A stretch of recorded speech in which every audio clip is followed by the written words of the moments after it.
Whiskey is often described as spirit of the place, much like terroir in wine. How would you describe the Iowa whiskey terroir? Terroir in whiskey is a really complicated subject. It is heavily debated amongst producers and even consumers, whether it's a thing in whiskey, whether it's not. I mean, as you well know, in wine, it clearly is. My dad is a big wine guy, and I mean, probably like you can, he can sit down with the glass, he can nose it, taste it, tell you the soil that it probably came from, the region that it probably came from. With whiskey, that gets a little bit harder, all right, because there's a few variables that make that very complicated. One, distillation. Distillation is going to pull a lot of the terroir out of at least the grain that you're going to get.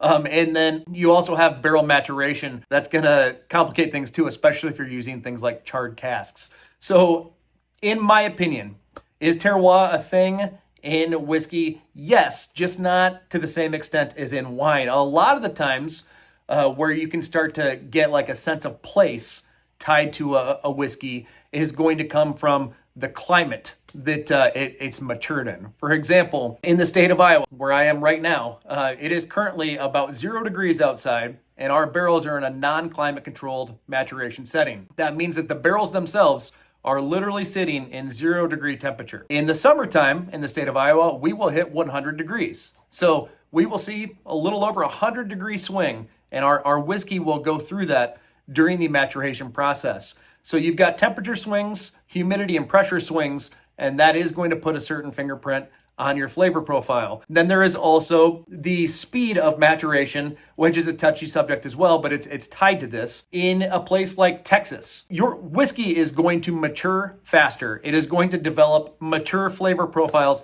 faster in a warmer environment. That's just how barrel maturation is going to work. So in a place like Texas, if they're maturing a bourbon, they could probably develop esterification, those mature flavor profile notes, in about 4 years, when it would take us about 8 to do that.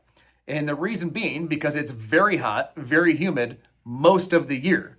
The trade-off is going to be they're going to lose a lot more to evaporation than we're going to lose, because whiskey's also going to evaporate out of the barrel a lot faster in warmer temperatures. So what I'm getting at is that you can't really pick up, I think the corn in this bourbon probably came from Iowa or Illinois or Texas.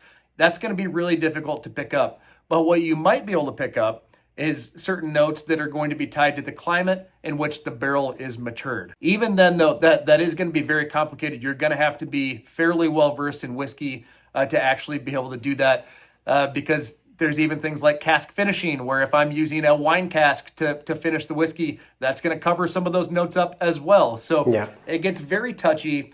It is definitely a thing. You can absolutely tie your whiskey to a place.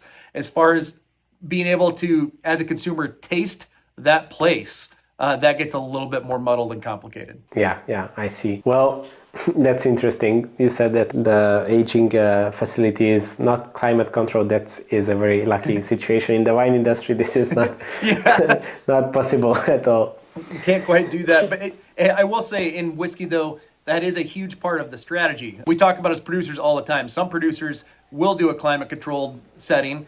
Some will pump humidity in the room to reduce evaporation. Some will keep a room at, say, exactly 74 degrees all year long, because that's where they feel they're going to get the best esterification. So there are a lot of different strategies in that. We're doing non-climate controlled here at Cedar Ridge specifically to tie our product to the state of Iowa. We're using grain from the state of Iowa, but we're also using Mother Nature in the state of Iowa to have an impact on our overall flavor profile. So it is a thing, but yes, compared to wine, we are very fortunate. You can't really go that route with the wine, or it's going to go pretty bad for you. Yeah, that's interesting.